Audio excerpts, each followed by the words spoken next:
Let's see if Anthony Joshua can dispose of the MMA champion. It is lights out. Wow.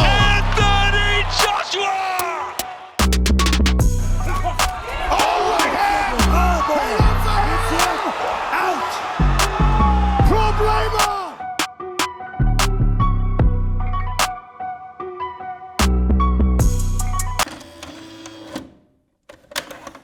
So we're about to go into one of the most anticipated returns in MMA history, literally, Francis Ngannou. But he returns this weekend, October 19th, live on DAZN, against Renan Ferreira. So I guess a couple big questions kind of come out of this whole thing. Is there actually, ironically, kind of more on the line now for Ngannou? Yeah, coming back to MMA, it's very interesting because I feel as Ngannou's star doesn't shine as brightly as it once did, and he has the most on the line. Not many people are open to the idea of who Renan Ferreira is, are they?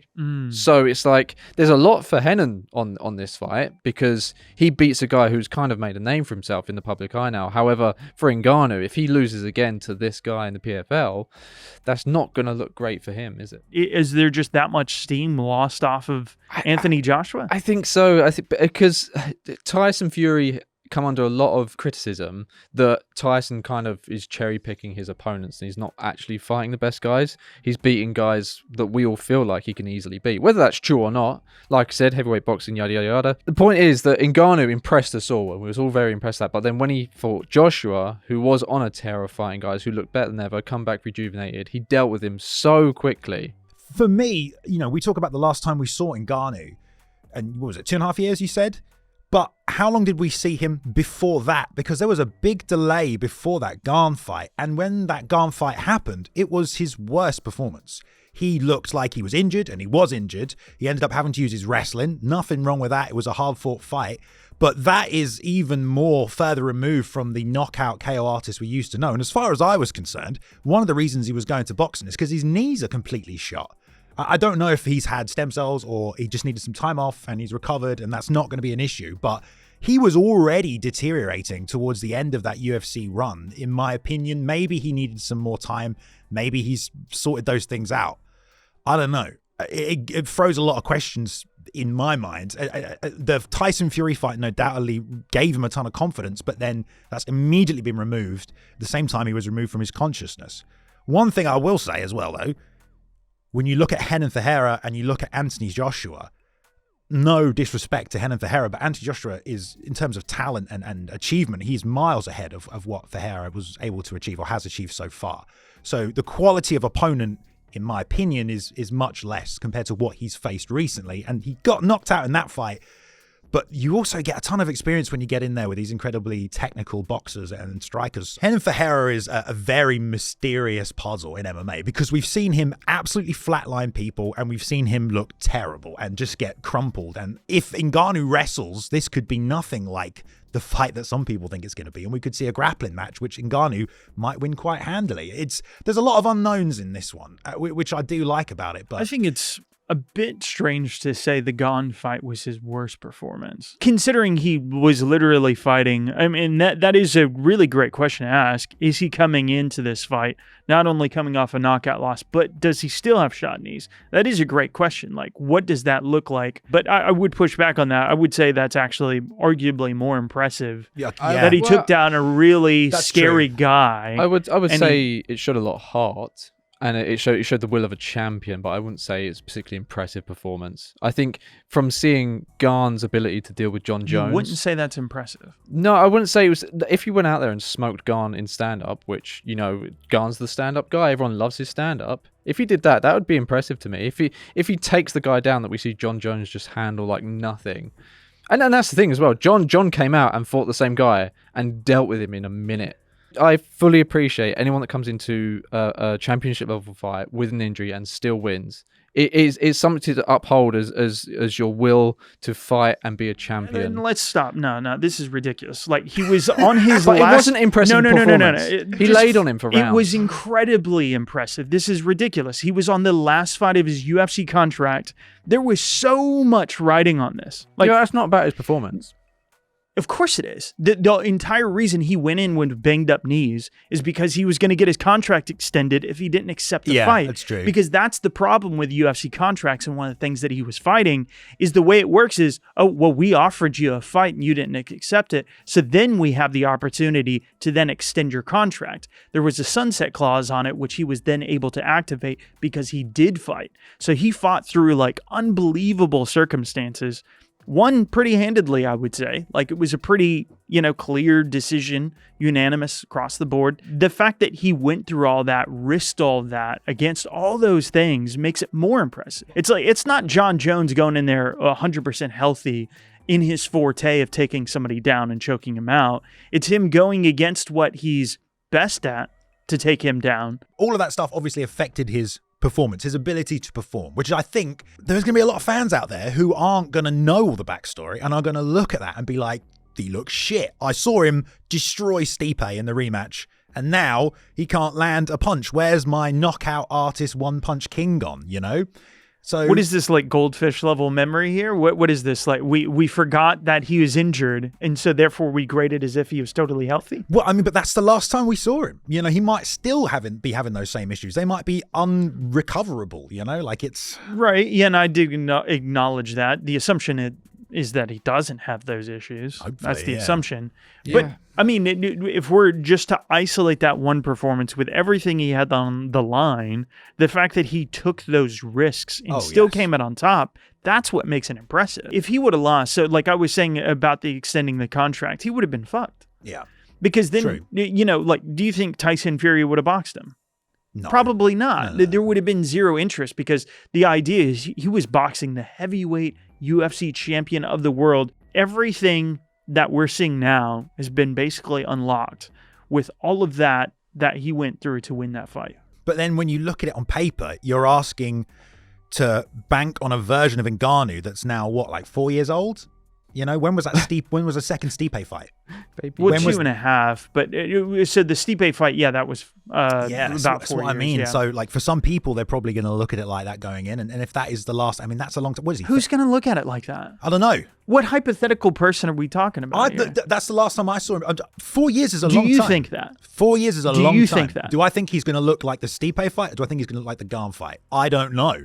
But it could. But that's no. the last time You're I saying saw some him. people are going to think that. What hypothetical person are you thinking of that is actually thinking that? 4 years is a long time. Who said dude. that? 4 Well, years is a I'll long put it this time. way. We saw Sergey Pavlovich destroy everyone in the heavyweight division. He was on a 6-fight knockout streak and he looked like the next scariest guy that no one wanted to fight.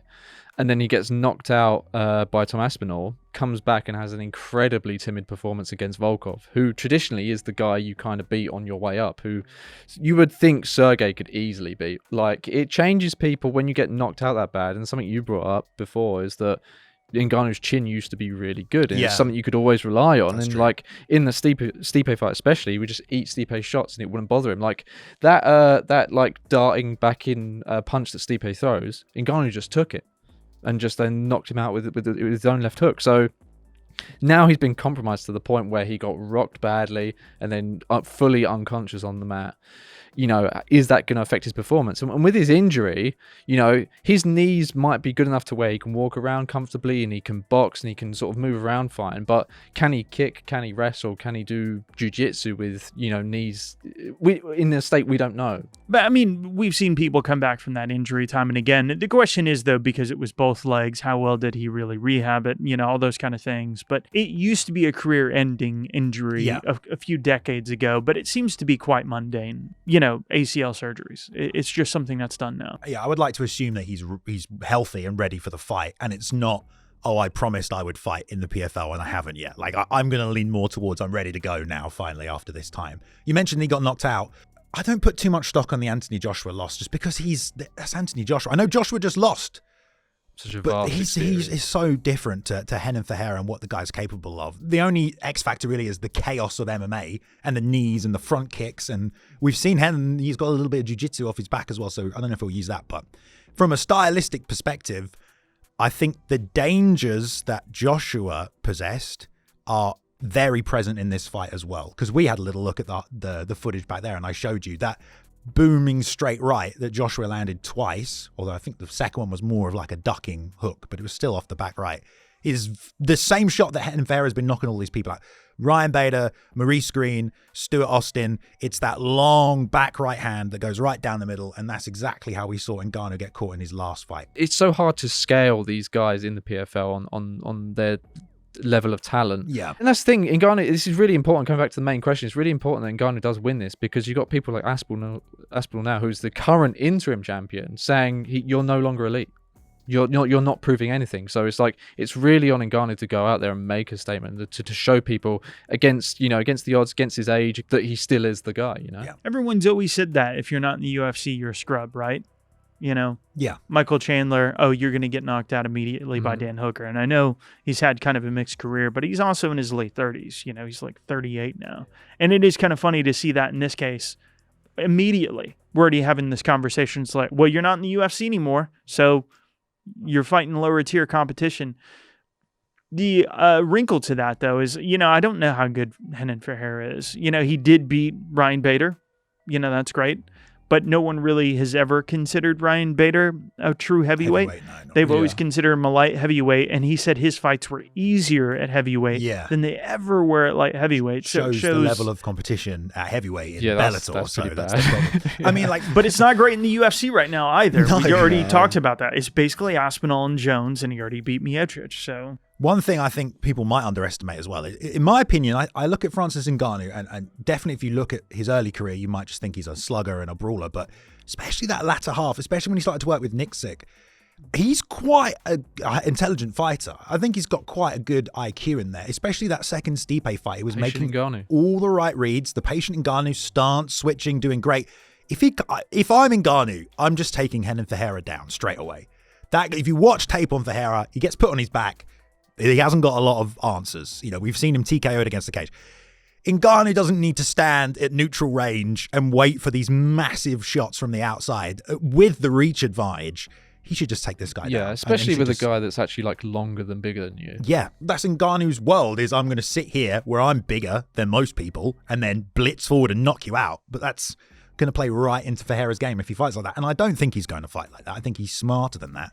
And I hope he looks for the takedown, because in my opinion, that's the smartest way to beat this guy. Yeah. So I'd like to think most people are like, what a great game plan. He completely took that guy out of his element, and he showed his well-rounded skill set as a champion that he used to be, which he used to. It's interesting because Ngannou kind of was really teetering on that edge of being like stardom, being like the freak show boxing guy who you kind of give a chance because he has such great potential to knock anyone out. If he goes out there and he's desperate for the win and he just wins in the best way he should, then it kind of might have the opposite effect of what he needs. That's very true. I think and if he goes out there and knocks the guy out and looks really impressive, it's like, bam, Wilder fight, Ortiz fight, unless whoever, he gets knocked out. But there's both of those scenarios as well, where it's like, he just knocked him out. It's like, it's too easy. Yeah, that's true. At what point is it sufficiently tested, therefore he's up against good competition, or he knocks him out immediately and therefore they're too easy, or he takes him down. It's like, he should have finished him faster. Man, I hate to say it, but there's almost like a no-win scenario here. There's like a narrow margin here of where people will see it as a success. I think in one way it will be a success, at least in that he returns to MMA if he does get a win.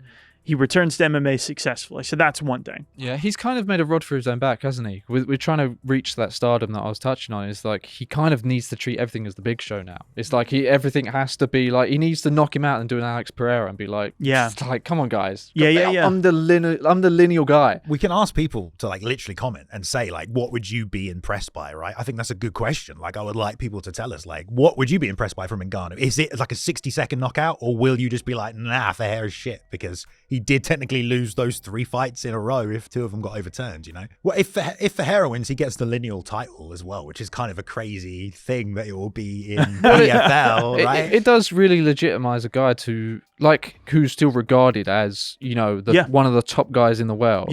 Lost at this stage, But it's like Ngannou is this guy who just fought the 2 biggest names in boxing. And so it's like for Ferreira, this is a hell of an opportunity. And there's essentially no pressure on him, is there? Because he's the champion. He's going in there and he's getting to fight a guy who has a name, who has a record. And like I said, it really does legitimize him as a heavyweight talent. I mean, like, he got legitimized a bit. Even though we just sort of dismissed a little bit Ryan Bader at heavyweight, he was still the best heavyweight in Bellator. And he just cleaned his clock straight away. And he got a little bit of rub off that. People did give him a little bit of legitimate, but he does need to beat Ngannou before any other discussion happens. He was the one PFL guy that won. Yeah, he was the one who won very easily. But then right? that kind of does something for him as well, Yeah, right? of course. Because it makes him like, no, this guy is truly elite. And everyone loves heavyweights, and the fact that Ferreira finishes most of his fights with knockouts gives him all the chance in the world to get another spectacular win. I hope that he legitimizes himself enough within the PFL that people are going to give him the credit he deserves and not going to just be like, oh, well, this guy's not good until he goes to the UFC. Like, maybe this could be the guy to legitimize a division in another promotion and start to take on some serious contenders, and Ngannou would be a good start for him. PFL have done such a good job recently absorbing a ton of talent. We've seen them, loads of people come from even the UK and across Europe. So you would like to hopefully think that, that includes some extra heavyweight talent as well. I definitely think there will be naysayers if Ngannou loses and says he's shot. And that is a very real question coming into this. Is he? You brought up the Derek Lewis loss earlier. That loss after the first Miocic fight. Is there going to be a similar reaction to that loss with Anthony Joshua? There's nothing Ngannou can do to dispel that. That will be potentially a part of this. But Renan Ferreira, he is definitely the person on the card that has the biggest opportunity to kind of capture the headlines on this one, at least from from a stealing perspective. Like, he's basically going from being a guy who did win the Bellator, super fight championship unification title. He has that, but this is on another level. Ngannou is the biggest guy by far outside of the UFC, and I still think he's as big as anyone in the UFC. Yeah. He's a major, major, major attraction, and no matter what's happened in the Anthony Joshua fight, I think him bringing that over, that means that Renan Ferreira has a lot to possibly take in this situation. It is a massive, massive opportunity. Yeah, we always talk about absorbing legacies, don't we? And no matter how much context we have around the fight now, and 10 years from now, maybe some of it will be forgotten, but the history books will show if Ferreira wins, you'll look at Ngannou's record, and he had all those wins, and then he lost to Ferreira, and that will stand the test of time. He was the guy to beat him. So, this is a massive opportunity to literally absorb the legacy and the lineal heavyweight title. And if he gets that under his belt, he can do anything with that. I mean, we talk about contenders coming up. There probably are heavyweights out there who are like, shit, if I go to the PFL, I can win the lineal heavyweight title. Right. It goes back to Hoist freaking Gracie. Like, there are probably going to be guys that's attractive to them. But this card legitimately is probably, at least in my estimation, one of the best cards we've seen since the Strikeforce era, because you have these championship level talents. Arguably, Ngannou's still the best heavyweight on the planet. Arguably, Cyborg versus Larissa Pacheco is the greatest women's fight you can put on right now. Johnny Eblen is, certainly a top pound for pound middleweight. So I think it's a huge card. AJ McKee, Rafion Stotts. There's some really, really great fights on this one from top to bottom. And we believe in this card, which is why we have accepted a sponsorship from DAZN on this one. We do think it is worth your money. And if you guys do want to sign up with the link that's in the description, you get also a 7-day free trial with your purchase of the pay-per-view. So there's a great card coming up. A lot of you are going to watch it anyway. You might as well just use our link. I think it's a good opportunity to watch some great fights on a big weekend.